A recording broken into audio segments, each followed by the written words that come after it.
And it was crazy watching when we were on the machine, because as a guy who has to draw focus. No, you? Oh, you're so quiet and like bashful. That's the word that I would think is bashful. Yeah. Shy. You guys don't do that. You guys just walk in and do your job. What a novel idea. Interesting approach. What brought you to that? I cannot tell everyone who you guys play in this. I can't tell them anything about anything. I want all of this to be a surprise. I think everything should be a surprise. But I will say, you guys are so fucking fun to work with, Chris and Matt. Are we going? Yeah, we're going. Yeah. I can't tell everyone what you do because it would really fucking buzzkill. Yeah. No spoilers. No. And you know what's so funny? You guys don't do what I do. It was an issue when we were doing the machine because you'd come in, actors would come in, and a lot of actors have to draw focus. Oh, yeah. They have to enter a room. And it was crazy watching when we were on the machine, because as a guy who has to draw focus. No, you? Oh, you're so quiet and like bashful. That's the word that I would think is bashful. Yeah. Shy. You guys don't do that. You guys just walk in and do your job. What a novel idea. Interesting approach. What brought you to that? Do you notice that though? Oh yeah. Set? Oh my God. Fucking actors. It's like they need the spotlight. They need the yeah. But it ends up, I think, shooting them in the foot. Because that's how they present, and then it's too much. And it's like I don't want to be around this guy. Yeah. But if you play it cool and give people their moments, and then you pick and choose, people are going to want to hang out with you more. Yeah. That's what I feel like, especially on this show where we know we have some cool stuff to do. Yeah. I always feel like, they're going to get to know you. If you do your job, they're going to get to know you, so you don't have to like try to clamor to get into everything in the first 2 seconds. You know what I mean? Right. I think it's also, You said something, we were in the pool the other day, and you're like, the first day I was like, oh, I don't want to. Yeah. Oh yeah. I saw you so I came over to have a fitting, and I was at base camp, and you guys were shooting at the house. I wasn't even planning on going to the house because I was like, I'm not working today. It might be crowded. Sometimes Video Village is crowded or whatever. And I saw you on the line for food. No one else was there. And I was going to say, hey, and then I'm like, who knows? Like maybe they're having a bad day. Maybe it's whatever. I think Leanne might have been with you. I'm like, I didn't know. I was like, that might be his wife. I'm just like, I'm not going to, I'll meet him eventually. And so I kind of didn't say anything. And then you guys went in to eat. And then I was going in to eat, and I'm like, I'm just going to sit by myself. Like it's like being in like a, junior high cafeteria. I'm just like, I'm going to be a loser in the corner sitting by myself. And I walked by you and I just said, hey, I'm Matt. I'm playing Randy. And you're like, dude, come over. And you like made me sit down. So I felt like I don't want to overstep my bounds. You guys are talking, whatever. And you brought me right in. Then we finished lunch, and you were like, come over to set. And I'm like, well, you're like, oh, come on. Next thing I'm in the SUV with you, and we go over to the house, and I sat and watched you guys work for a couple hours. It was awesome. That's the way you have set a tone of, this feels like summer camp. It feels like family. And I've been on so many sets, and the person at the top sets the tone. Yeah. The fish rots from the head down. Have you ever heard that saying? Yeah. And so being on this set, what you're describing it's felt like a family, and it's been so fun because you set I'll give you another tone. move you did. This is a classy move, and your fans should know this. Seriously. Usually in the hierarchy of a set, it's like it's your show. We're coming in, we're working for you. Yeah. If we're going to exchange numbers, usually we in our position have to be like, hey, Bert, I'm out on like, it's a weird thing. And like day one, you're like, here, let me get your numbers. And you're like, got our numbers. And you texted us. You're like, there, we got the numbers. It was like, you just took that right out of the way. Text change. Yeah, so immediately you're like, okay, cool. This is what this is going to be like. Yes. And, you know, so it bleeds. I think it has bled into the work. It always does. You know? Yeah. I care more about, I think like when I went to camp, I didn't really enjoy camp per se. Like the activities in the day were fine, but that going to bed at night when everyone was talking was my favorite fucking part of camp. The best. Even like, it's my favorite thing of a tour bus, but that's my favorite thing about making a TV show. Totally. Is going into the office for the first 2 weeks of pre-production, hanging out in between takes and bullshitting. The acting's very fun, but like when I think about that scene we shot yesterday when I was in, when we were outside by the football field. Yes. Yeah. And when we started talking about the lightning bolts, that was making me laugh so hard. And that's my favorite thing. Same. I don't know if I could never be a director because I don't want all that responsibility. Yeah. But I just love the camaraderie. Yes. I love getting fucking, like, we did it. I don't know if you guys were there the day we got 300 cheeseburgers. Oh, yeah. When all of a sudden, you just in the middle of the day, you go, I think we should order 300 cheeseburgers. Yeah. And then you send Kyle to McDonald's. And then he's like, where the fuck is Kyle? And then I'm imagining Kyle comes in with a freaking... I'm imagining these teenagers at McDonald's going, 300? And then all of a sudden there were 300 cheeseburgers. But it's the camaraderie. It's the fucking doing bits and goofing around in between takes. We got pizza Friday night, the first week, after the first week, I think. We got like 50 pizzas. 50? No, 25 pizzas in 45 minutes. 20 pizzas in 45 minutes. And everyone was like, especially on like a late Friday, midnight, everyone's like, Bert, thank you. So then I got the cheeseburgers. And this is the best, is Danielle got a coffee truck the other day after lunch. And they're like, just so you know, there's a coffee truck. And everyone just walked up like, Bert, you're the fucking man.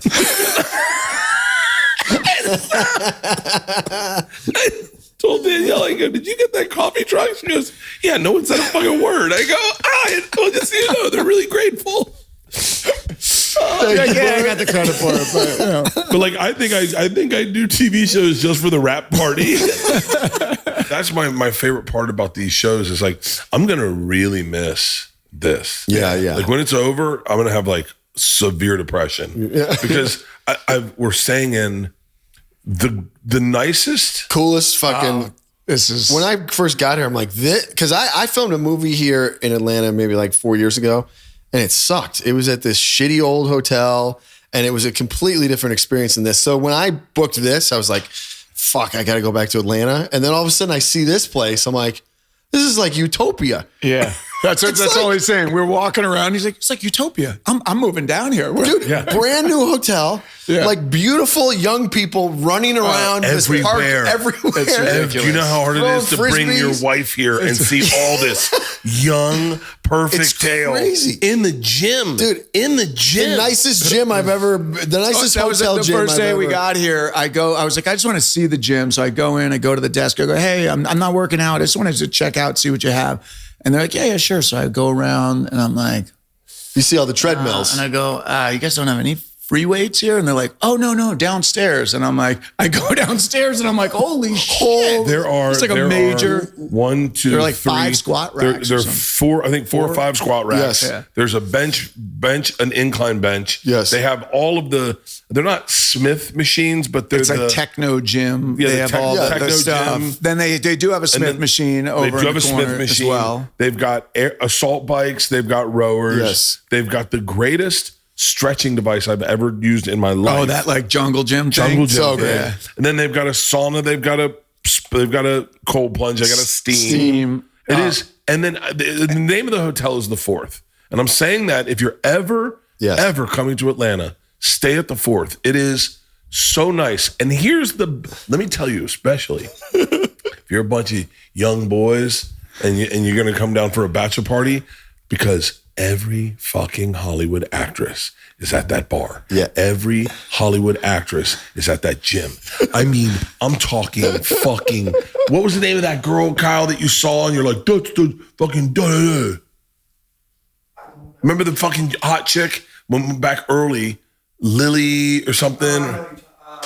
She's a known actress. Oh yeah, Because they film everything down here. they filmed everything. Wasn't and we all- missed? But what wasn't like Christian Bale shooting Christian something Bale. here and, So Shane Gillis was here the day I went home to shoot something. Shane came in, and then Shane texted me. He was like, "Yo, are you in Atlanta?" He wrote, "Are you here?" And I was in my house. I was like, "I don't think I am." Joey King is the actress that we saw. Beautiful, younger, too young for me. I need my chicks to feel like a basketball. And but Shane was here, and I was like, "No, I'm not." I think he was hanging with Christian Bale, and I just talked to him real quick. I was like, "No, I'm not," and he was like, "Fuck." He's like, "When do you get back?" I was like, 2 days. He's like, "Yeah, whatever. All right, I'll see you later." So then I go to the pool. Were you in the pool with it? And they go, everyone's like, Shane Gillis is like an amazing swimmer. No, we weren't here yet. I don't think. And I was like, I knew he's a good swimmer. So when they said that, I was like, this must be a true story. And they go, he was holding court, letting everyone know how long he can hold his breath, because he can hold his breath in a strong, like astronomically long time. Did he swim in high school or something? Or He's like a fucking baby beluga. He just gets in the water and he glides. He fucking glides. Wow. And he can hold his breath the whole length of an Olympic pool. Like what is it, 100 meters? Like underwater the whole time. So he was swimming laps underneath the pool, underwater, back and forth, and astounded the whole staff. But Christian Bale was here. Our second night here, we go to one of the best restaurants I've ever eaten in my entire life, El Primo. They're great. Premio. Really good. And we're walking in, and I see this girl that I grew up with. I'm like, "Hey, what's up?" She was like, "Hi." And I was like, "I didn't grow up with her." And Leanne goes, "You do not know Juliette Lewis." And I was like, "I do not." And then she was like, You thought it was just, we went to high school, yeah. and she was like, "I follow you on Instagram." I was like, "What?" And then she was like, "You're really funny." And I was like, "Hey." And then the other night we were coming in, and Juliette Lewis came in and saw us and hugged us. And she was like, "You again?" And I was like, "Oh my God, no more killers." I was like, but like if you're a dude, come here. Truly. The best actresses, every TV show throws their movie throws their actors here. It is really nice. I mean, It feels like they built this hotel just for that. like the staircase going right from the rooms to the gym. Like it's very, it's incredible. And I'd never worked in Atlanta before. So everybody's like, "Oh, hot Atlanta." And I was like, I came down with the bar low for what I was expecting. And I got here and I was like, wow, this is incredible. And then you walk to the Ponce City Market right here. It was really cool. And the belt line. The belt line. Dude. Bro, every city needs a fucking belt line. I know, dude. And in LA we have one. We have like I don't know what it is. It's kind of like a belt line, but it's right by my house is one. Where? It's like a bus. It's in like the valley? It follows the bus trail. In the valley, how there's a bus line. Yeah. And it's like, you see, I can't really fucking go into detail because you'll figure out where I live very easily. Yeah. But there is a trail. The problem is, and it's paved and it's beautiful except for homeless people are all there. Yeah. And this one, in Atlanta, there's no homeless people on the belt line. There's zero homeless people on the belt line. There's shops, there's restaurants, there's skate park, grocery stores. There's grocery stores. There's an old. I mean, it's fucking incredible. It's incredible. Truly Have you walked that way? Have you walked the other way, not towards Ponce City or whatever? I walked the other way. Yeah, I walked the other way yesterday, kind of far. It's really nice, like the condos or whatever there. Then there's all these shops. Like, I would never like, and I'm curious when I go to say Charleston or Savannah or Atlanta or Minneapolis, and I see people that live in the city, I always go, "The fuck's wrong with you? You got this beautiful city. Why aren't you out in the suburbs with a big house and a big yard and fucking dogs?" Is that how you guys look at life, or do you guys go, "Oh, I want to be in the city"? I mean, I lived in New York City for 10 years and loved it, but that was pre-kids. Like, I don't think I'd want to be there with kids. Yeah. So now I got like going to LA for a while, got me used to a backyard, and now we have a backyard and all that. I could see like later in life, I could I don't know if I'd ever want to be full time in a city again. But I think you're about to say like this is different because it's kind of a hybrid. It's kind of a hybrid. I could completely live here. Yeah, yes. Same. This guy, I thought he was gonna like. I'm kind of having an existential crisis right now being here because while I've been here, and I live in a nice neighborhood in LA. I just hit 10 years in LA, and while I was here, I'm on a neighborhood watch email chain, and I got an email that said there's a homeless man naked taking a shit in the street in my neighborhood in where I live in LA, and meanwhile I'm walking around this fucking utopia, and I'm like, why am I living in Los Angeles? So this is what I was going to do. Because Peter used to be my assistant, and I'm very close with Peter. And Kyle is my new assistant. I'm getting like him. And Kyle's being put through the paces. We've seen it. I mean, he is astounding. He is like mind-boggling. Homeschooled. Yeah. So anyway. He was just out of the room, and now he's back in the room. So when we first were coming down here, I said to Leanne, I'm going to get like a 6-bedroom house, and I'll have Pete live there. I'll have Kyle live there. And me and you will live there. We're going to build a gym in it. We're going to make it real comfortable. And I looked on fucking Airbnb, and I couldn't find anything. And I mean, I was like, for 2 months.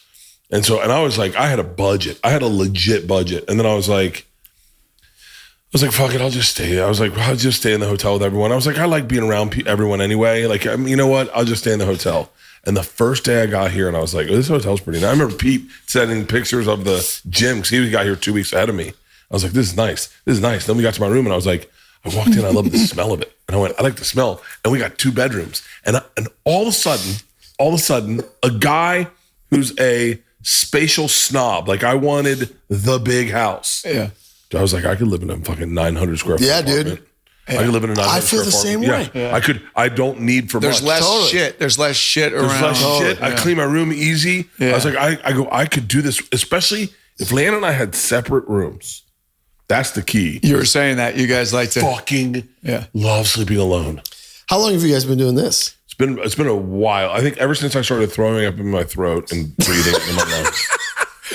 Did you say since I started throwing up in my throat? Yeah, aspirating. Pete, how bad is it when I aspirate? I mean, at its worst, it was horrible. Oh, you've seen it. It kept. You watch them sleep? It kept everybody up on the bus. Like you would be. Do an impression of me aspirating. And this is while you're sleeping. You got to get that thing you do that all night.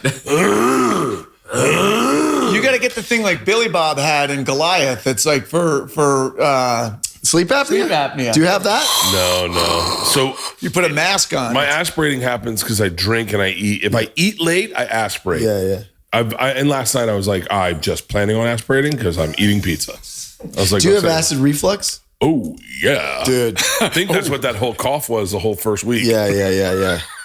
Do you take stuff for it? Do you take stuff? Yeah, Prilosec, but I should take double Nexium? what I'm taking. Never Nexium? I've never had Nexium. Oh, dude. Is Nexium better? Well, so let me just tell you my abbreviated fucking acid reflux story. Horrible acid reflux. Yeah. My dad had it. I would pop Nexium like candy every day, and it really helped. But then my doctor goes, oh, well, one of the side effects of Nexium is dementia. Like you'll get dementia later in life if you keep popping this shit. So they go, you should go get scoped. So I go get scoped, and the doctor goes, oh, you have a hiatal hernia. My thing was up above my diaphragm. And so I go in. This was 3 years ago. They do surgery on me. They wrap my stomach above my thing and kind of like tie it in some way. Haven't had heartburn since. I guarantee you. It went away. I guarantee you. I bet you do. You should get scoped. I know I have a hernia. Holy shit, I know dude. I have the hernia like where it's like right here. Yes. So they did this surgery and I haven't had heartburn since. No more medicine, nothing. It was like a miracle. My dad had that. Go get scoped. Go get an endoscopy. Oh no, I didn't. I got scoped, but just my throat scope, not all. I just did a throat scope. Yeah. And they were like, "Yo, you have crazy acid reflux. Like everything's inflamed. It's like." Is it always burning when you eat? Are you always in pain or no? No, and I stay away from hot food. Yeah. Primarily, I fucked up yesterday. But where's your drinking at these days? I don't know.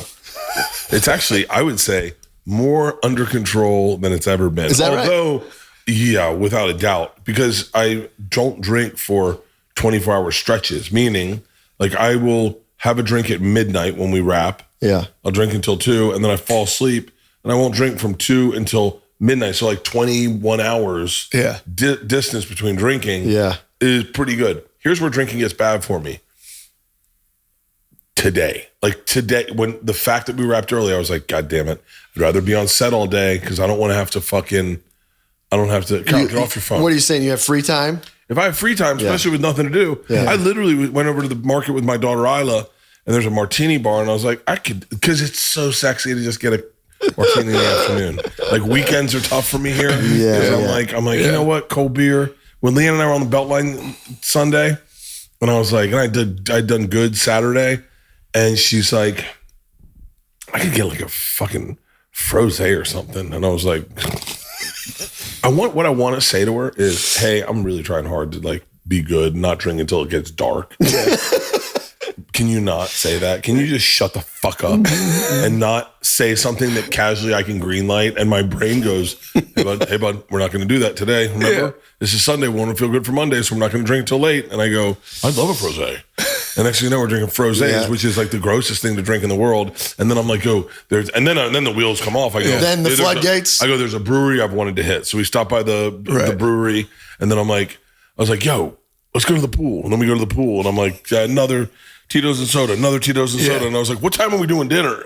But you've got the added thing where you've got like the other night when we were on the roof, and like those girls sent over like a shot. Yeah. Oh, and they're like, hey, it's for the machine. So you've got the added thing that like, even if you're being disciplined, then you've got like some outside thing that you didn't plan for. It can just bombard you at any point and do that. And then you're kind of like, well, it's for the brand and it's a machine. So I'm going to do, you know what I mean? It's like, you're in like that's a tough position to stop. If I could work every single day, 12 hours a day, I'd be fine. Yeah. I'd be totally fine. Yeah. But and I think the battle is really like, I have this, Leanne used to have this phrase, earn your Mondays, which she would say to me, and now Tom and I have kind of adopted it over at Porosos.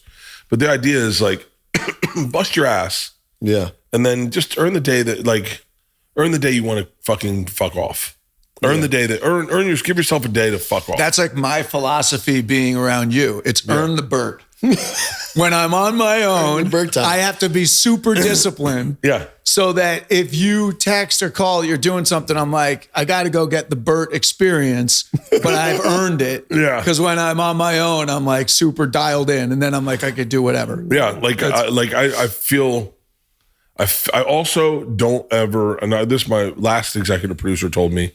We went into production, and the first night out, we're in Serbia. We've done the quarantine, and we're like, let's go out to dinner. So we got to this really nice dinner down by the river, and he gets a bottle of rosé, and I've always had a rule: I never say no to a rosé. If anyone opens a rosé, I 100% love rosé. It's a hard rule. Good rule. It's a hard rule. Never say no to a rosé. Put it on your tombstone. He never said no to a rosé. He never said no to rosé. He always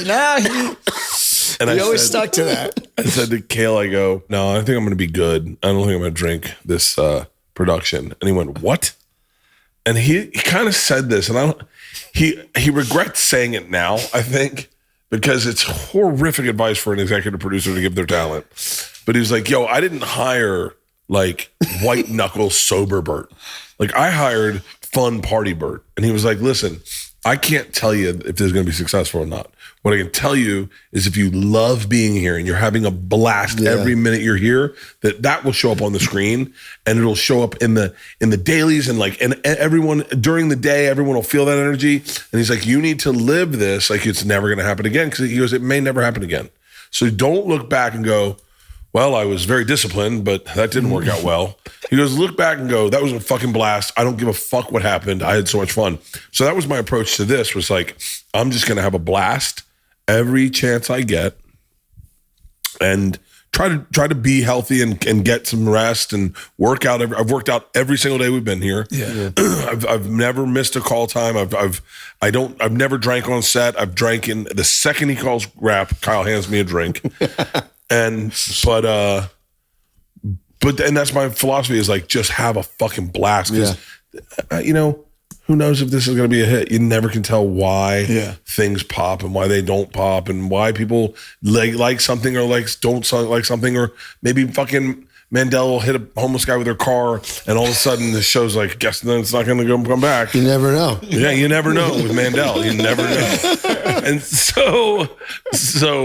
But I'm sure she's gonna love that shout out. She's like, why'd you say that? Did you see what I did to her today? No. Her spray tan lady came. She was like, I was like, oh, it's Arden spray tan lady. And I go, are you doing a spray tan for Arden? And she goes, no, for Mandel. And I went, oh.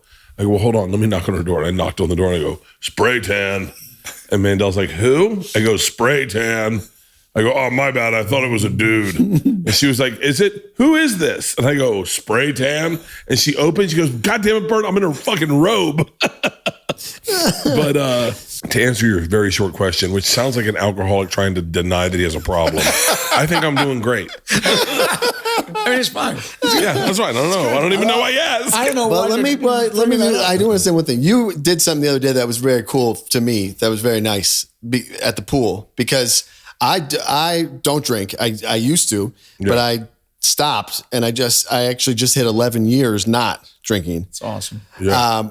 But I was kind of scared to take this job because Really? because I did the pilot, and that was because I think Judd was part of the pilot and brought me in, and then I learned that I booked this part, and I was like, oh, that's great. But then I was like, Bert is like, your whole thing is like America's #1 party boy. Yeah.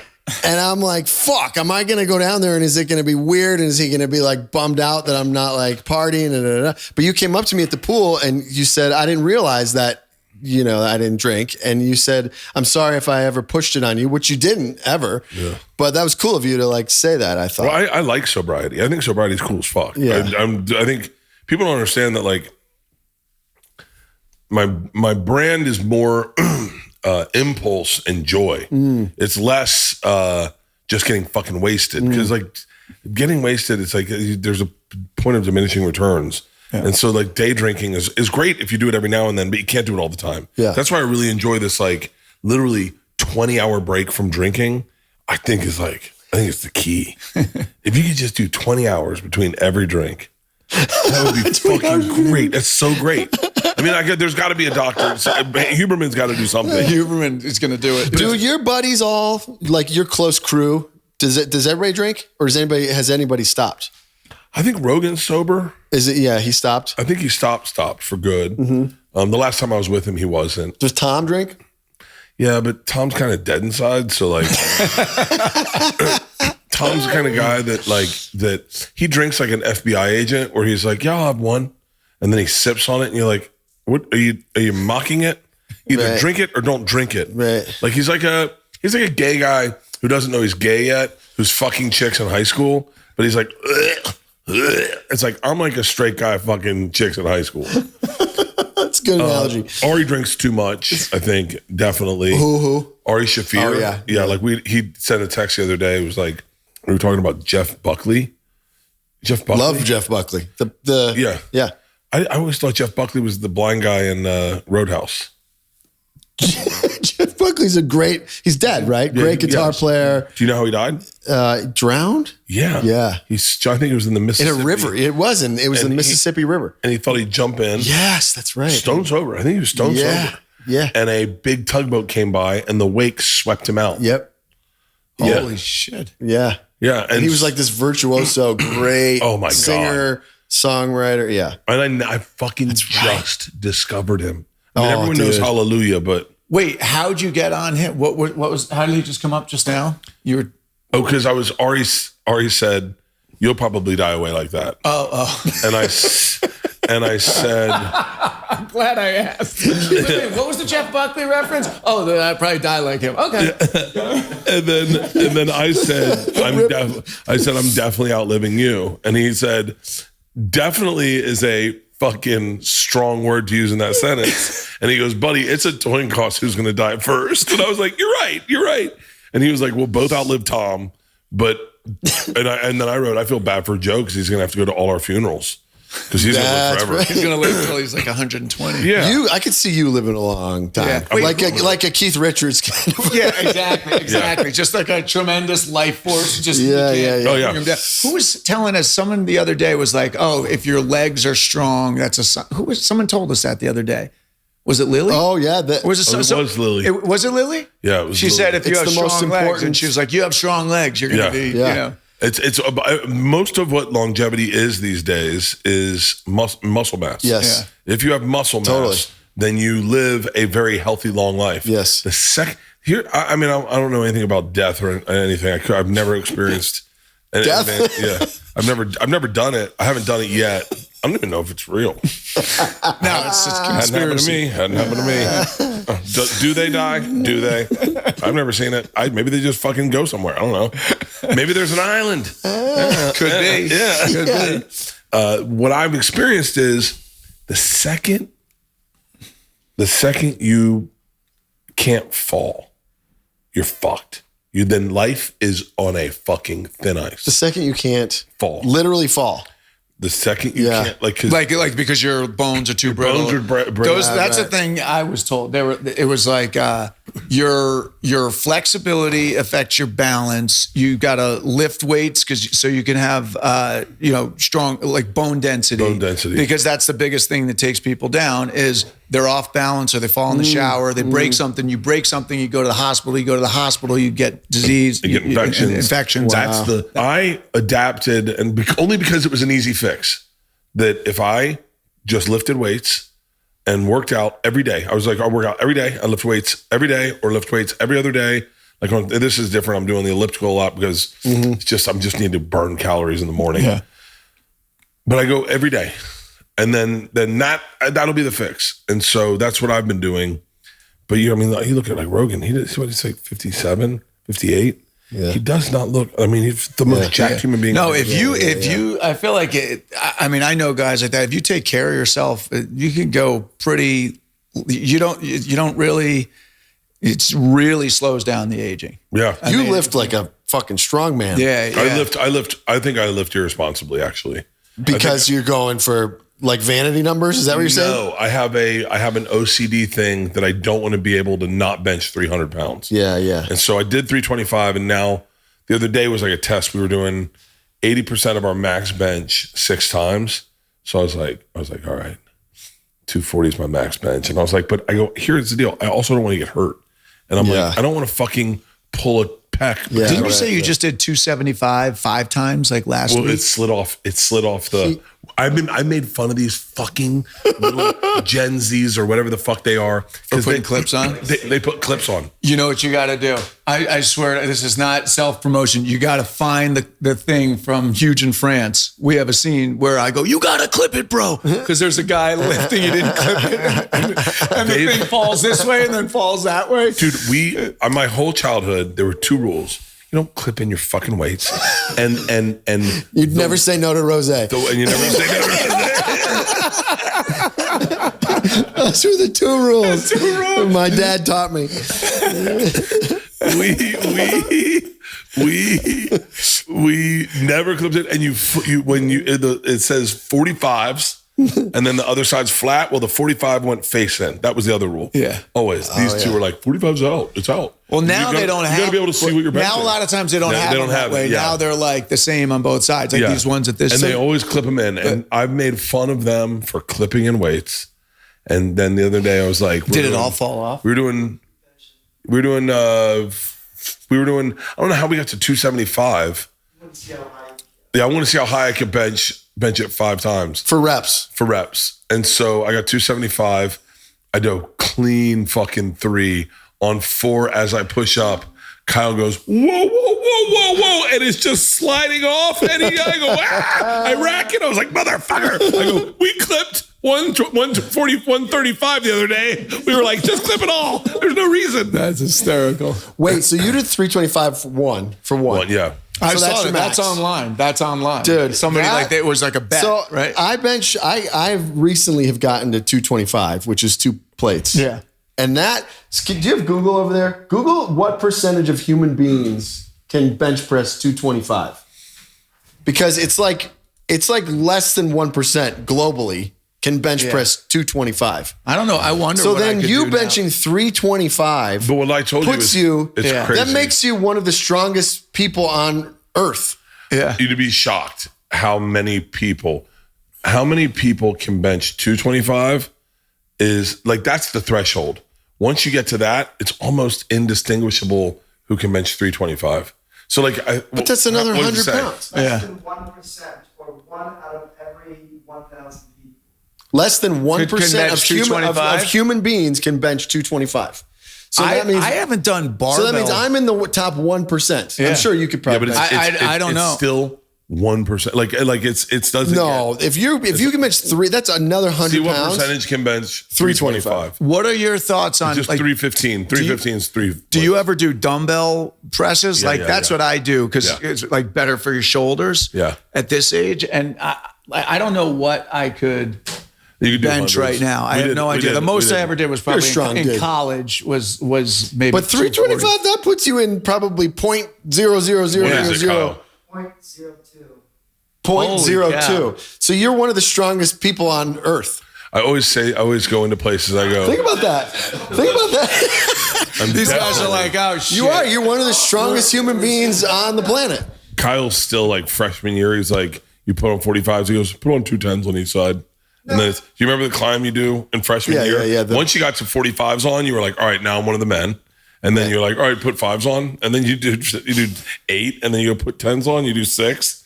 Kyle's like, the other day, he goes, I'm feeling real strong. Feeling real strong. And he put on 185, right? I think so, yeah. 185, you did it. I think you did it 6 times, right? 5 times? That's pretty good. But Yeah. what do you think of like? So I One of the strongest people on the planet. One of the strongest people. Yeah. As I love saying statements. This is what's wrong with me, but I love saying statements like on set. I said, "Do you realize I'm probably the strongest person in this room?" and you can see a couple of guys that lift all day long, like lift stuff all day long. They're like, "Easy, buddy." I go, "How much you bench?" And they're like 200. And I was like, "I bench 325." And they're like, "No, you don't." And then I show them the video, and there's one dude's huge, and he goes, "God damn it, you probably are the strongest guy on this fucking thing." I was like, Oh, yeah. I know. I am easily. I said this is my statement, and please clip this out. Please clip this out. I am easily the strongest, funniest guy alive. Yeah. Like because I'm stronger than Rogan. I can bench more than Rogan. what does right? Rogan bench? I don't know. He won't bench. Probably- so no, he it's an unfair statement because trust me when I say he is wildly stronger than That me. picture, you should show these guys. That You picture- beat out Joe Piscopo. He has Joe Piscopo. He has a picture of like it's like an app that you go like this and then it puts on like the ideal body or for something your like frame? the maximize for your frame. And he's got a picture of Rogan like this, real life Rogan, and then he's got the app Rogan. And it's like identical, except that the real life one has hair and the Yeah. other one doesn't. The app was, I know Joe looked at it more like, oh, that's what I look like without tattoos. And I was like, yeah, that's it. We were all texting pictures of each other shirtless, like flexing. And Joe's like crazy. I mean, his abs are, and he sent it. And I was putting them all into AI. And I couldn't tell which one was AI and not AI. They're the same fucking picture. It's crazy. But you showed us a picture of you pretty skinny. Yeah. How long ago was that? You said you were 230. Very recently. It was recent? It was fucking. So what'd you do to get there? And then And what'd you do to get what'd this you do? fat? Well, this was a character choice in the acting. I figured this character should be fat. Though I honestly, I was very strict carnivore. Diet. Like, Pete, how what's strict? it called? Paleo or You wouldn't eat anything but, like, you wouldn't even do, like, artificial sweeteners. Yeah, really? So is it paleo or what is it? it was carnivore. I was eating. oh, wow. I was eating No Straight carbs up. at all. no carbs, just ribeye after ribeye Wow. after What's funny, ribeye, Eggs? A lot of eggs?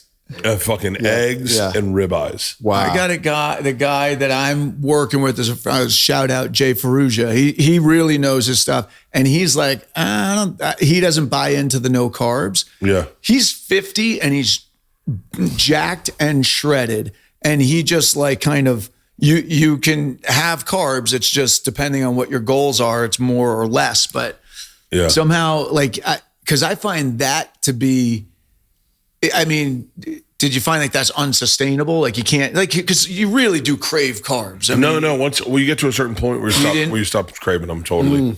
Like there'll be times when like dessert comes out, you're like, oh, that looks awesome. But you just have a rule. You're like, I can't do it. Yeah. And so. So did you feel good at that weight? And did you go like, yeah, screw it, I did it, I hit that. I see that I could do it. Now I'm done. Or no, I'll tell you what was like. What was frustrating is I was doing all this and I wasn't drinking, and I was eating so clean, working out like crazy, wasn't drinking, and then I would see pictures of myself and I was still fat, and I was like, wait, what? Like there's a picture on the cruise ship where I'm like got my shirt off and I'm the skinniest I've ever been.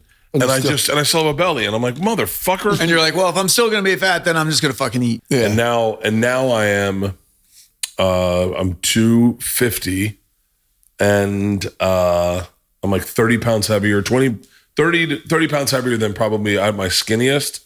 But you work out every day. I'll tell you what, this is what's crazy. Yeah, every day. I'll tell you what's crazy. This is like, I think I move Funnier Fat. I don't know what the fuck I was doing yesterday. Lose the fat, lose the funny. That's a saying. I think I moved Funnier Fat. Of course.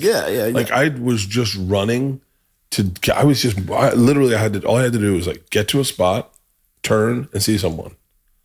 I don't know what I've never had this experience. And they were laughing. And they were crying, laughing. And they're like, do it again. And I was like, and Leanne wasn't on set. And I was really insecure because I didn't know why they were laughing. And which is like a weird place to be as a comic. So I did it again and I went over to Max and Max he was on the ground. And I go, what's happening? And he goes, just do it again. I did it like 5 times and it just got better and better. And then they're like, cut, we got it. God damn it. Wow, that was fucking amazing. And like, I was doing these scenes where I was just leaving the house. Yeah. All I was doing was leaving the house. And the whole fucking house is laughing. And I'm like, what is happening? And they're like, it's the way you walk. And I was like, what is fucking like? And so part of me was like, I think I move Funnier Fat. Dude, there's a reason that John Belushi and Chris Farley and John Candy and Fluffy are some of the all-time greats. Yeah. I mean, yeah. No, I mean, like there's a reason when you watch John Belushi in Animal House run. Right, exactly. He runs funny. It's funnier, right. When you watch Chris Farley dance fat, it's fucking funny. When Patrick Swayze does it, it's sexy. Yes, exactly. And it's like, I definitely didn't put the weight on for the role, but I got to a place where I was like, I gotta lose weight for this role. And then I was like, I am the role. And I was like, I never subscribed to like fatter is funny, skinnier is not funny. But I was like, I should just have no ego. When I look at the pictures of me back in the day, I go, I'm always been fat. Like what am I? And I always see myself as fat. So I was like, fuck it. I'm curious, is there a freedom about like, you do stand up with your shirt off and that's like your thing, but is there a freedom there? Like, I don't think I could do it. Yeah, you could. You think? Yeah. It's so fun. Does it feel free? Like it does to me. I bet it does. Yeah. When you take your shirt off, I know that a lot of people have done it now. Now that I've done it, now there's a bunch of comics that do it. They perform shirtless. Oh, there are. And I know friends. They're stealing your That seems weird to do it when it's not your thing. It is, but it's not. It is, but it isn't. It's like putting a watermelon on the stage and being like, I thought of this. And like clearly you saw someone do it. Gallagher. And then it's like, how, like, I was like, no one's gonna look at you and be like, that's a brilliant idea. I mean, trust me, people look at me and I'm the one that created it and they're like, he's a fucking moron. Yeah. So like, how did it start? What was the first time you did it? Yeah, I've never heard this. The first time was in Dayton, Ohio, that I took it off. I remember this very clearly, oddly enough, because I drank 6 beers before the show started. He would play Ram Jam, Black Betty, and I got on stage and I ripped my shirt off and the crowd went nuts. And Doc was in the sound booth and he was laughing hysterically. And I grabbed a beer and I killed it and I put it down. I looked at Black Doc. Betty's going? Black Betty's going. The place going nuts. I looked at Doc and I was like, one more? And Doc goes, one more. And I grabbed it and I killed another one. And then I look over at Doc, he goes, one more. It's Thursday night, you have one show. So I grab the beer, I kill it, and Doc's smiling, and I go, one more? And Doc goes, no. And I grab it, and he starts laughing. I'm doing it to the club manager in the DJ booth. Yeah. I murder it. I think I drank 6. I probably drank 4 back to back to back. And then I had one of the best shows, but I put the shirt back on. Then in Columbus, Ohio, one night, I go on, I rip my shirt off, I kill a beer, and then something happened in the room where I just kind of focused on it, and I started talking about whatever that was, and it was 20 minutes went by, and my shirt was still off. I was like, oh shit, I got to put my shirt on. You didn't even realize it? I didn't even realize it. And a woman in the back goes, keep it off. And I did the whole show shirtless. And a comic I really respected, came up to me and was like, dude, I couldn't do one joke with my shirt off. You just did an hour with your shirt off. And he goes, and no one noticed. He was like, that's how good your shit is. And I was like, in my head, like a fucking idiot, I was like, all right, here's what I'll do. I'm going to do the road. I'm going to do everything shirtless. I'll do it all shirtless so that when I go to do the special and I put the shirt on, it's going to be like a fucking superpower. Because if jokes work shirtless with a shirt, they're going to fucking murder. And I went to do my special for Showtime, and I got on stage and I was like, I don't think I can perform shirtless, like with a shirt on. Yeah. I've been doing it for years now with no shirt. Yeah. And I was like, I said, no, Showtime, I was like, I got to take my shirt off. Like, I'm really uncomfortable with the shirt on. And they're like, you're giving people a reason to change the channel. And I was like, yeah, but this is the way I do it. I can't just all of a sudden start performing with a shirt. And they're like, you got to do it with a shirt. And I just didn't do it with a shirt. And it was the lowest rated special they ever had. They were right. Everyone changed the channel. Wow. Yeah, but the one thing with the shirt off. With the shirt off, everyone changed the channel. That's the biggest thing I've seen from like just getting to know you these last couple of weeks is like your take on the business is, I told you this is that podcast, Founders Podcast, and it's an amazing podcast. They have all these, they'll have like Tarantino and George Lucas, but they'll have, entrepreneurs, crazy, Ferrari, people like that. And the George Lucas one, you remind me of that. Like George Lucas, he did Star Wars. Oh, we were talking about this show? Yeah. He did Star Wars, and then he was going to do Empire Strikes Back or Return of the Jedi, whatever was the next one. And the studio was like, okay, we're gonna, this is the financing, and it's like a 30% loan. It's some crazy percentage that he's like, wait, why am I gonna give you the VIG on this? Like this thing, I think this is gonna be successful, and I have money, and I'm gonna put everything. He put everything down as collateral, and he financed it himself, and like basically kind of changed the way Hollywood works. And he had ownership, and then he did all those deals with all the merchandising. And that's what you like, just talking to you about your view of this. You were saying the other day at the pool, you're like, yeah, I don't want to be a spokesperson for whatever thing. I'd rather have ownership. And like, that sounds like kind of what you've done. It's interesting to hear that you weren't necessarily doing that before 2016. Then you got knocked down, and then you were like, well, fuck it. I've lost. I have nothing to lose, so I'm going to trust myself. Yeah. And then you started moving forward on your own instinct and intuition, and it worked. That trusting yourself and your own instinct is so. But you also were like, it seems like you figured out what maybe other people didn't figure out as soon, which is kind of, you had your own audience, and once you have your own audience, then you have leverage. Yeah, because then you could bring that. I think so. Like now you're doing this show, you're bringing an audience to this show. What's crazy? Right. What's crazy about? I mean, I think our relationship is what I find really fascinating is you knew what you were signing up for. You did not. What I think is so fucking hysterical is Chris did this as a favor because someone fell out at the last minute. And I think you ran for the pilot, you mean? For the pilot. Yeah, because Judd called me and was like, will you do this? Yeah. And he just did it as a favor, showed up, did it. Yeah. And was like, good. But had a blast, and it was hilarious. I was like, good luck, guys. I hope your thing goes well. Yeah. Because and his part was not going to be. It was not a big part. It was not a part right. at It all. was like just from in the pilot, like dealing with. Oh, really? I don't even know this. Yeah. And then as we started to create the story, we were like, yo, this character is like the funnest to write for. Yeah. It's really fucking fun. Yeah. And we got to one place where we're doing our favorite line in the fucking whole series.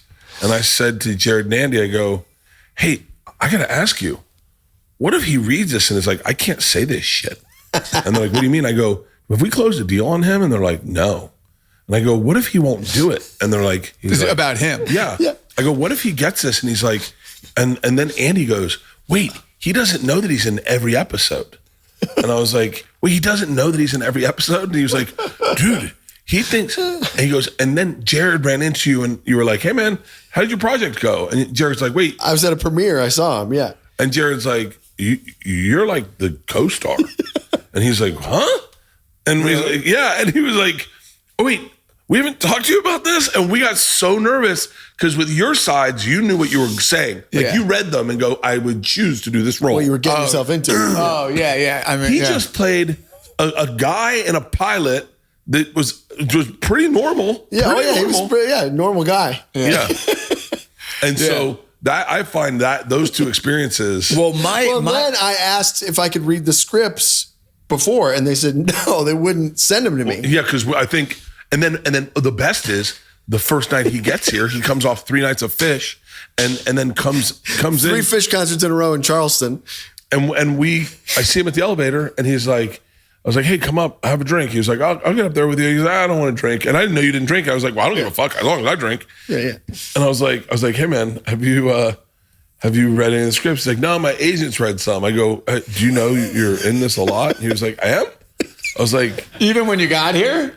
I mean, I knew I was in episodes, but like, I was planning on reading them that night. Yeah. You know, and I bumped into him when you got here. Yeah. I had a very, very different because I had done. You were like, come up to my room. We got to talk. Oh my God. Like, that's funny. The funniest part is he goes, like, I really only knew him from the pilot. And then we're sitting there at lunch one day and he was like, yeah, working on The Bear was fun. And I was like, you worked on The Bear? Oh, I was there when you and he was like, yeah. I go, I fucking watch The Bear. And part of him was like, probably not if you don't recognize me. And I was like, wait, who are you playing? He's like, the brother-in-law. And I was like, oh, fuck, you are in The Bear. Yeah. He's like, yeah. That's what happens though. You know, you see, like I knew him from something else, but I didn't know it was him. Like, you know, you knew me from the progressive commercials. Progressive commercials, yeah. Oh. And I didn't know it was him. I saw you in those progressive commercials. And I was like, I said to Leanne, I go, yo, I think that's Chris. She's like, oh my God, it is. I've been in like 15 of those things. Yeah. God. Do they pay well still? No. I mean, they pay well, but I wouldn't say well. Like my high school buddy's like, what, do you make $1 million on each of those? I'm like, what? $1 million? I remember when commercials. Dude, yes. In the 90s, you fucking assholes were making like, you're making like $300,000 a commercial. No, I never made that. I made a nut on a Cheerios commercial. Yeah. I made a good amount on a Head and Shoulders commercial. Oh, I bet you did. I bet you did. Gay casting director pulling you in. He's like, let me just see you get wet. This motherfucker, John F. Kennedy Jr. looking motherfucker right here. God. He had a great role on The Sopranos. He had an arc on The Sopranos. Well, he was telling us the one about the one in fucking West Wing today. Yeah, Westwood. Dude, this guy's resume is crazy. I should look at your IMDb's. Crazy. I know nothing of what you've done. Yeah. Like I just never. Like I saw the auditions. I saw your audition, and I was like, at first I was like, I didn't understand how the thing is. Like I didn't understand the thing, right? Because I know the tone of it, right? Yeah. Or like I understand. We shouldn't even get into it, but like because you don't want to. Yeah, my thing was I had done a series with Andy and Jared, and I do mostly a Netflix show, yeah, and Huge in France, which I love, and I do more dramatic stuff than comedic stuff, but that was like I told him, I'm like, I'm not bullshitting you. I've said in many, many interviews, people say, what's your favorite thing you ever did? I'm like, it's actually this Netflix comedy I had. They just gave me a great role. Yeah. It was so much fun. And I just think they're hysterical, like their tone. Yeah. So then when I got the sides for this, I was actually pissed. I was like, they're not going to fucking offer this? And I was like, I fucking killed it for Huge and France. Celebs. I know. I didn't know any of this. And they're like, no, they need you to read. And I was like, well, you know what? I think it's so funny. I just want to make a tape just because it'll be fun because I think it's so funny. Like I just find their humor really funny. Every fucking TV show. Oh yeah, dude. This guy's resume is insane. Jesus Christ. He's my you guys are both hired as my new agents. Well, you know, the three of us we kind of all have our own, because you're a stand-up comedian. Yeah. More than anything. You're like a traditional actor, and I'm like improv comedy, sketch comedy, like Second City is my background. Yeah. So we're all kind of we've all kind of like Chris was telling me his situation with like doing Second City, and I'm like, man, maybe part of me is like, that would have been cool to be doing improv shows in my 20s. I was doing like black box theater, you know, in a room this size, with, you know, for no money, or doing plays and shit, off Broadway that was like still taking a pay cut from my bartending gig. Like I would make like $400 a night. He said to me, he was like, I think he was saying to me and Leanne, he was like, yeah, I used to be in a serious relationship, and then, you know, I was a bartender and it didn't work out, and I decided, you know what, I'll have a bartender, I'll have a little fun. And I just heard Leanne go, I bet. And I was like, look at her. She's like, I'm just saying, like, how many chicks do you think would want to sleep with him as a bartender in New York? I was like, yeah, I know Leanne. We all know that, Leanne. You were in Chicago Fire. Randomly. I played such a douchebag on that show, yeah. I said, Chicago, do you remember this, Pete? Chicago Fire comes up, and I go, what kind of fucking shithead watches Chicago Fire? Because I'd never seen it. Yeah. And our bus driver, Ron, goes, hey, shut the fuck up. That's my favorite show. I was like, okay, sorry. Let's see what Chris. Oh, yeah, buddy. Yeah. He's got the Bear. He's been getting recognized for the Bear. I'm like, I got to watch this. I've seen like the first, I've only seen like an episode of it. The Bear is, I got to watch it. It's great. It's like, I mean, it's like a fucking masterpiece. Yeah. It really is like. It's like a piece of art. And I'll tell you what, that kid, I say kid because I only know him as a child actor. Yeah. Jeremy Allen White. Jeremy Allen White. He's great. First of all, I feel like he's a little tortured, so I love him. I think he's got a little dark, brooding, dark, and like smoking butts, ripping cigs. But he's fucking really good. He's great. I mean, I will look at me tear up if I talk to you about that fucking end of season 1. Dude, when the Radiohead song is playing and the brother turns and looks at him, it like, Dude, that fucking show is like, I gotta watch it. Yeah. And the fucking, I mean, you know, I reached out drunk one night. I reached out to the cousin. Yeah. On Instagram. Eben or? Yeah, right? Is that his name? Yeah, Eben Moss. And I reached out to him on Instagram like, dude, you're fucking incredible. He's an incredible actor. And by the way, he's like one of those dudes I would never be friends with. He's like a real artist. I'm scared of him. His chick paints, and they live in Brooklyn. And they named their kid like Ezra or they some bake shit. bread. And, they bake bread. And he's like, I won't take another role for another 10 years. I want to study. And he's like a real artist. Like a genuine, he was kicking around a long time in New York, doing a ton of theater and I don't know. I know that set though is intimidating because they're all these very serious actors and everybody's brooding, and that's why I'm having fun on this set because it's like night and day difference. It's like fun, goofing around. Yeah, this is like family. I'm coming off some dark shit, so this has been fun. Yeah, you're playing these guys getting shot between the eyes and fucking. Yeah, I'm playing different. But you got to sit next to Gandolfini multiple times and have scenes with him. Dude, wait, tell the story about Gandolfini that you were telling us the other day about. Which one did I tell you? The one of the spinning around? Yeah, no, tell them all. Okay, tell them all. It's like he's like. First of all, what's crazy is he would be like. He died when he was 52. Yeah, he was our age. Yeah. I mean, it's crazy. I told Chris I've been going back. Like last night, I got to season 2, episode 10. I've been watching Sopranos, rewatching from the beginning, and he's just so fucking good, and they're all so good. So that story was we were doing this scene. Most of my stuff was in the 4th season. And so there's an episode where we go to, it's supposed to be like Foxwoods, or go to a casino in Connecticut. And it's the episode where we get into a helicopter and like Furio almost puts Tony's head into the propeller. So before that, there's a scene inside that we just shot in the stages, and it's like a little scene. It's like if you go back and watch a show, it's not really even a scene. It's like, a connecting scene. But we're coming out of the casino and we're wasted, and I'm like draped over him like this, and I'm going, and we like flop down onto the couch, and I'm going bum ba ba bum bum bum ba ba bum. I'm just like wasted. He's like, okay, Brian, like chill out. We got to get on this helicopter. So as we're doing it, as they're setting it up and they're going sound speed, Gandolfini puts his arms out to the side. He stretches them out like a propeller, and he starts spinning around. And I'm just standing there, and he's like, So I'm like, all right, I'm not gonna fucking, disagree with Tony Soprano. So I start spinning around too.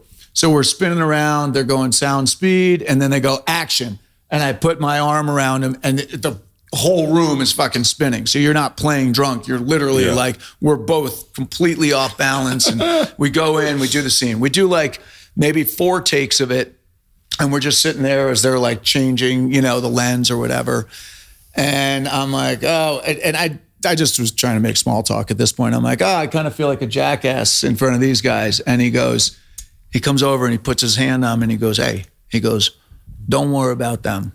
And he points to the matte box on the camera and he goes, all that matters is that fucking box. And I was like, that's fucking smart. Cool. Yeah. Like, basically, don't worry what anybody on set thinks of you. Like, you're serving your character, you're serving the story, and the camera is going to pick up your performance, and that's going to last way longer than this day. So don't let your ego get in the way. And then, like, the story's already cool, but now it's like when you're telling, that was in 2002.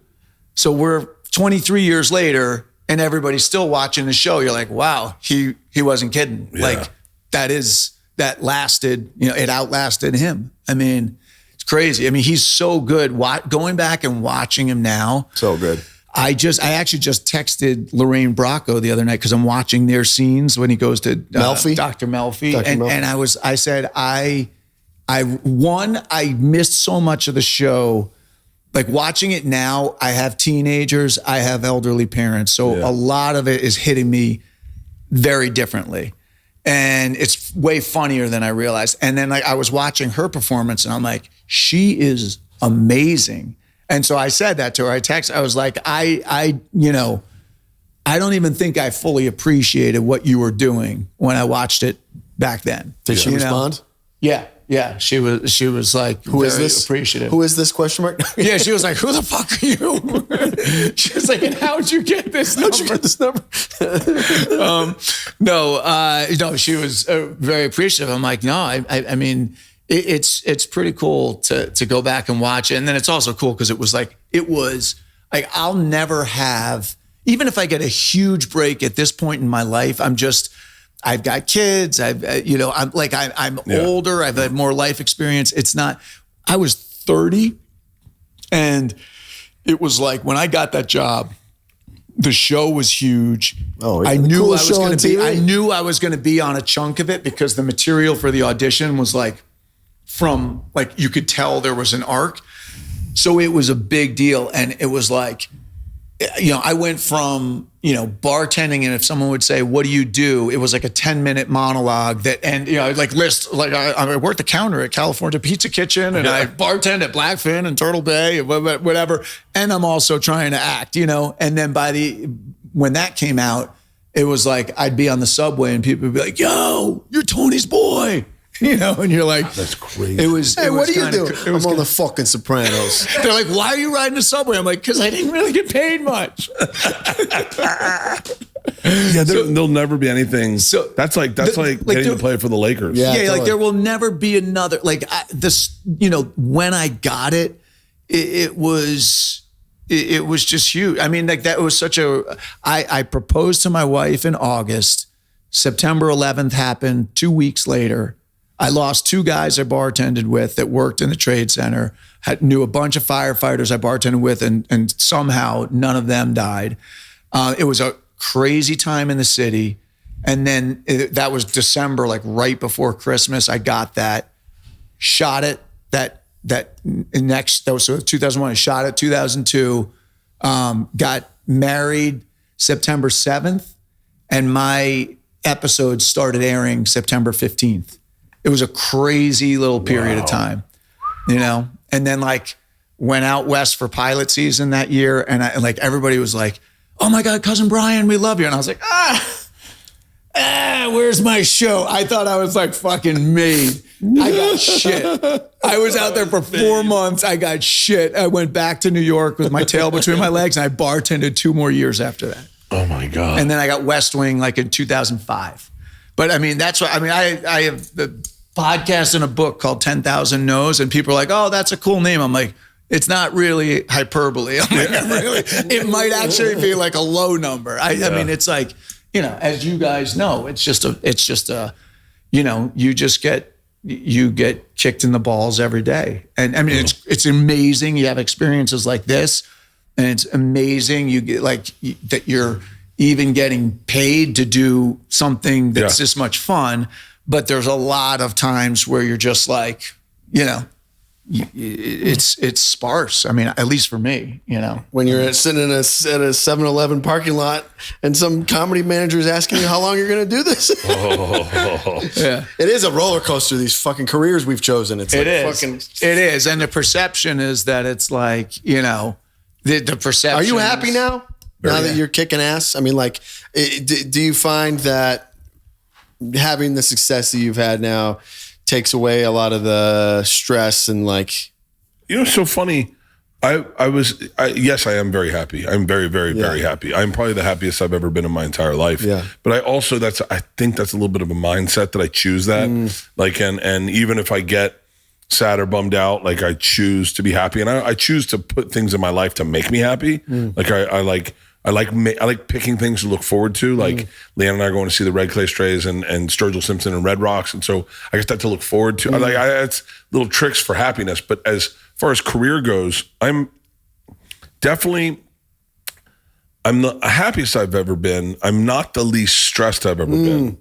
And that, because I have another special that's due, and I just realized I can't tour the way I want to, that I'm going to have to work a little harder than I have, which is so silly. But it's like, you know, the happiest probably ever was, without a doubt, my first theater tour. I was making legit money. I was in a tour bus. I was just fucking ecstatic. The climb to the top is more fun than standing at the top.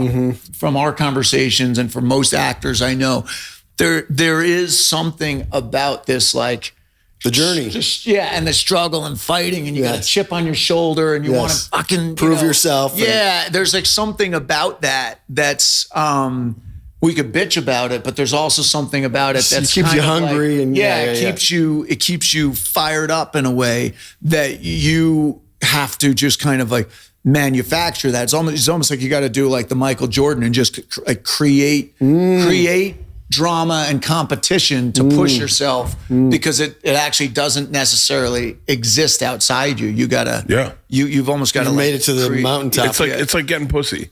I always think the funnest part about getting pussy was getting in her pants. The chase, the second you put a hand in a pair of pants and you knew that it was a green light, that you were getting in there. That moment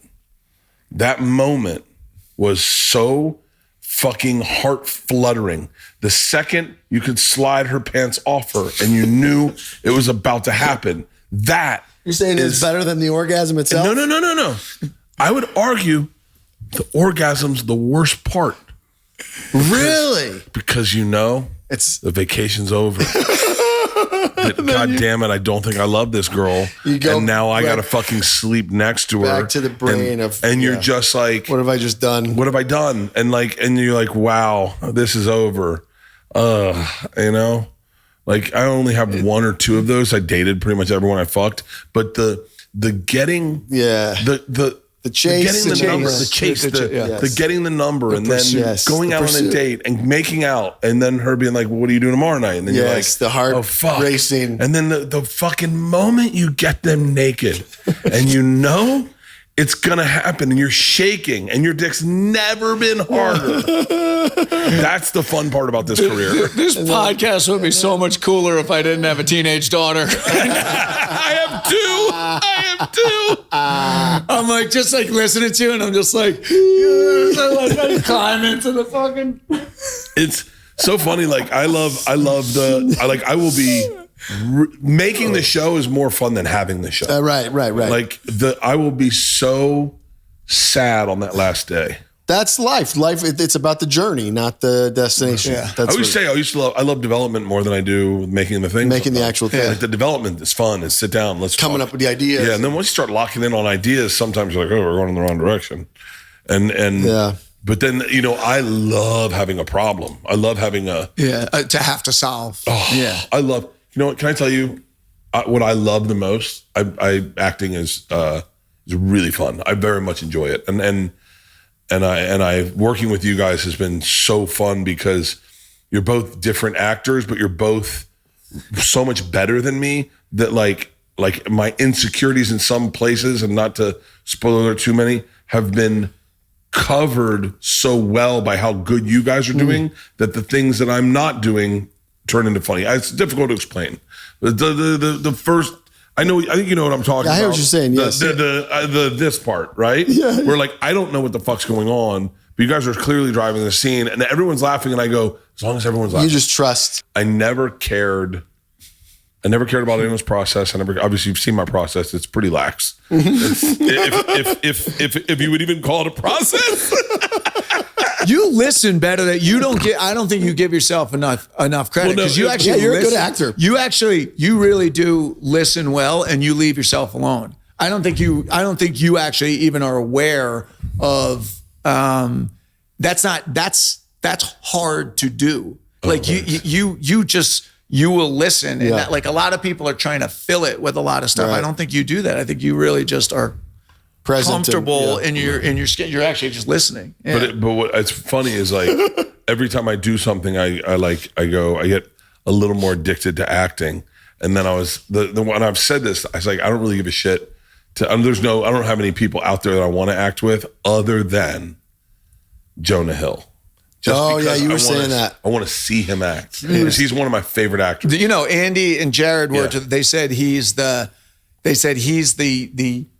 best improver that they've ever worked with. They said I don't improv barely at all. Yeah, I barely. Wow. You could more. Yeah. What? You should more. Actually. I mean, with that one time in the backyard when we were doing the thing, and I just kind of went off. And the whole time I'm thinking like they're going to tell me to stop soon, and I'm like, and they're never going to put this in the show. Yeah. But then I'm having fun, so I'm just going to keep going. And then they came over. They're like, "Oh, dude, that was so funny." I'm like, "Too bad it'll never be in the show." They're like, "I don't know." You never know. It'll be interesting to see what makes it and what doesn't. My improvs are subtle. Like they're usually just like I don't know. I think I don't want to fuck with the script too much because I like it. It's so good. Yeah. It's really tight. And by the way, I help punch it up. The writing's great. I help with the writing. So like, what am I gonna like? If I had an issue with the writing, I've already taken it to them. Yeah. Right. So and like. Those guys are fun. I mean, but the good thing to do though is give them options for the editing room. And don't you like that they throw out, like when I went to watch my first day and I was in Video Village and they're throwing lines to you and you take it. They've done it to all of us. They throw different things. They come, But my whole thing with acting is like, I just said the line that way. So the next time I'm going to say it a little different. Yeah. So when the editor guy is looking at all this shit, he goes, "Oh, I have all these options, and I can, mix and match." Who would you want to work with? Here are I'll give you 3 dead guys who I wish I could have worked with. John Candy. Oh, God. Robin Williams. And I loved Fred Willard from Best in Show and Waiting for Guffman and all that shit. He's like my hero. But alive is Bill Murray. Bill Murray's my number one. God. And I think you could get him for season 2. Yeah. Call the 800 number. Hey, Bill, it's Bert. Have you met him? No. You've hung out with some cool people. Yeah, I've been really lucky.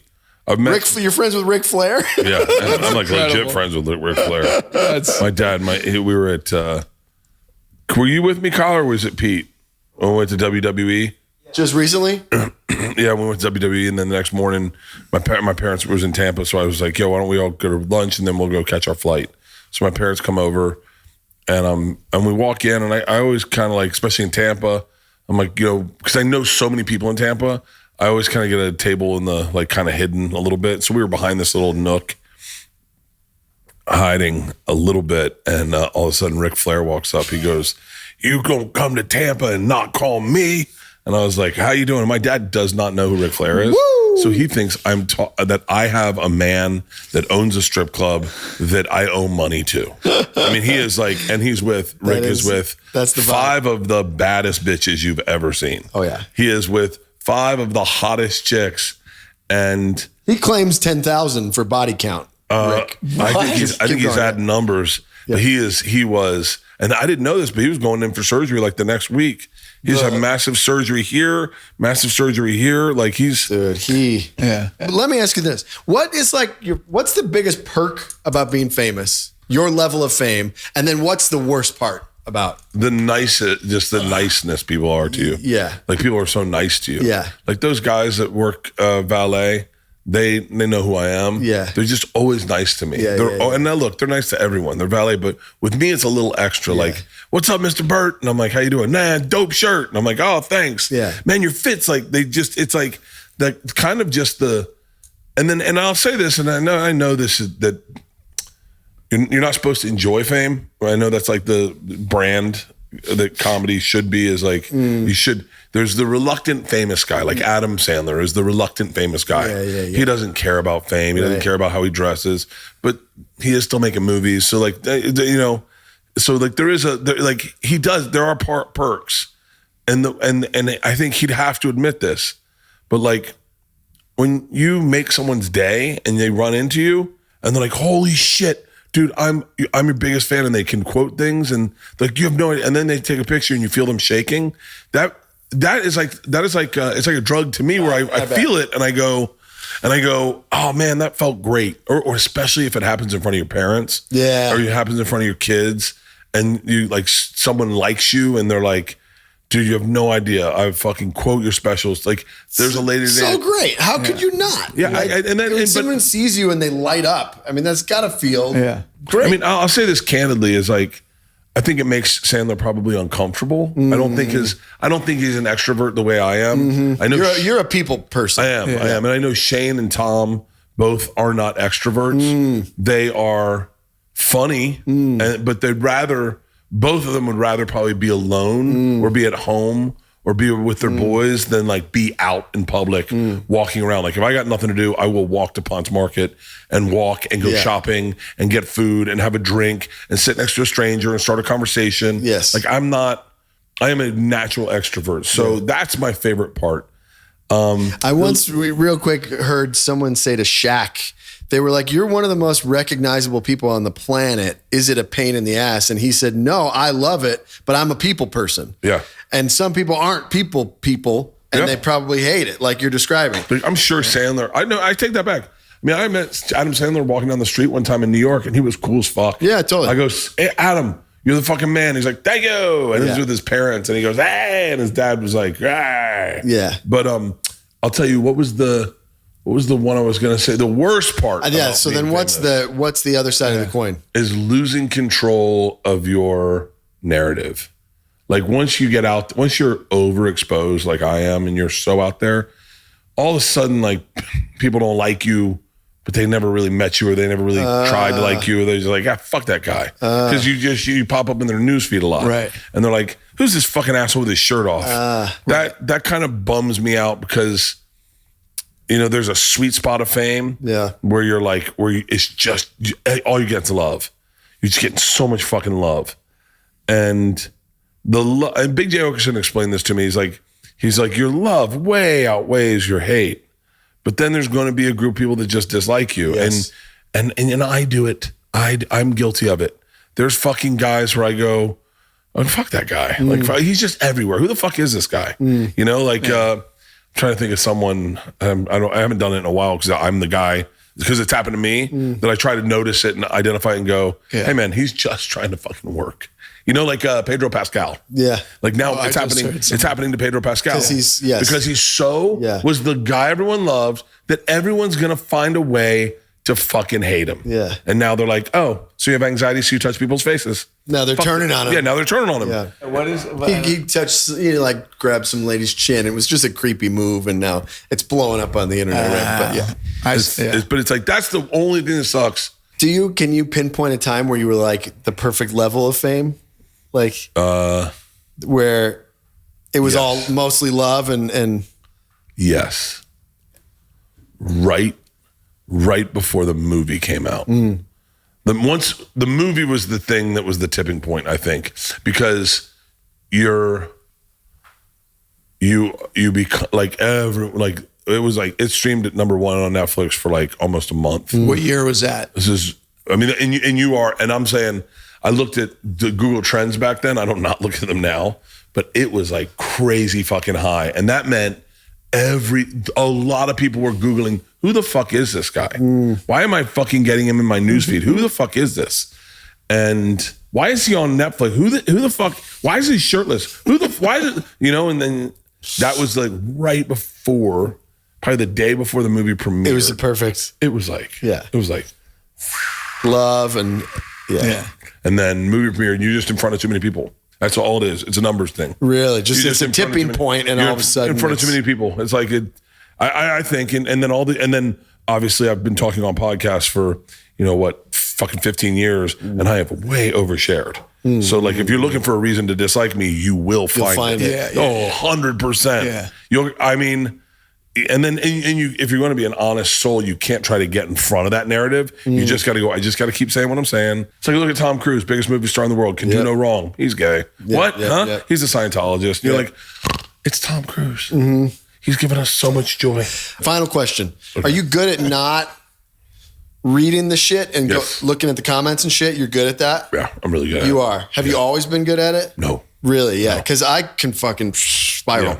Yeah. I have the ability to spiral. And I just go, I can't control it, and I can't control it. And it's people are going to say what they say or whatever. And Michael Jordan. I was watching the documentary on Michael Jordan, The Last Dance, or the Last Dance. Yeah. And they're like, what Michael Jordan had. It was a crazy quote, but it really hit me heavy. I watched the whole documentary from time to time. Just it's so good. And they said he had such an ability to be present. And they said, other people would worry about the shot they hadn't taken yet. And Michael Jordan was like, why am I going to worry about a shot I hadn't taken yet? I haven't missed it. And I thought, wow, the ability to not try to control things and to be fucking present. It's taken me a little bit to get there, but I've gotten much better at going, I can't control any of it. Right. Like I can't control any of it. What I can control is my happiness and my joy and being present in every situation, and like making projects that I'm proud of, and doing stand-up that I love, and just being present in that. And sure, it can sneak into your life from time to time, but for the most part, my Instagram is it's watches and fucking fight videos and tits. That's your algorithm. You can also say like, this isn't for me. And I just do that with anything comedy. Cause I was like, I don't need to know. I still follow my friends, but if they're showing me clips from podcasts, I go, I don't need to know that, including my own. I don't need to know that. I don't need to know that. Yeah. No more suggestions like this. No more suggestions like this. That's good. I didn't even know you had that ability. Just change your algorithm into the shit that inspires you. Yeah, totally. And it's like traveling videos inspire me, like places to go. 10 places you need to visit in Georgia. I just sent it to Leanne. 10 places, 10 best beaches in the world. Vacations in Hawaii. And I think that's what I can control. Yeah. All right, we should wrap this up. All right, I gotta pee. I gotta piss. All right. I love you guys. This was great. Thank you for doing this project. I appreciate it. Thanks for having. Free Bert. Yes.